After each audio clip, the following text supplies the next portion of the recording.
To begin, open the Instagram app on your phone. Next, tap on the profile icon located in the bottom right corner. Then tap on the three horizontal lines in the top right corner.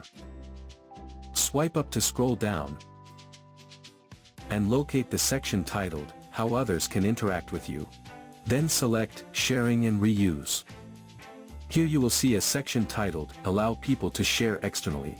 Tap the slider next to, Downloads, to turn it off. This will disable the ability for others to download your public reels, original audio from your reels and remixes by others.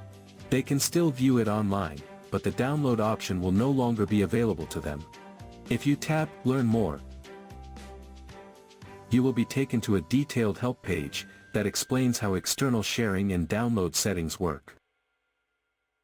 So that's how you can stop others from downloading your reels on Instagram.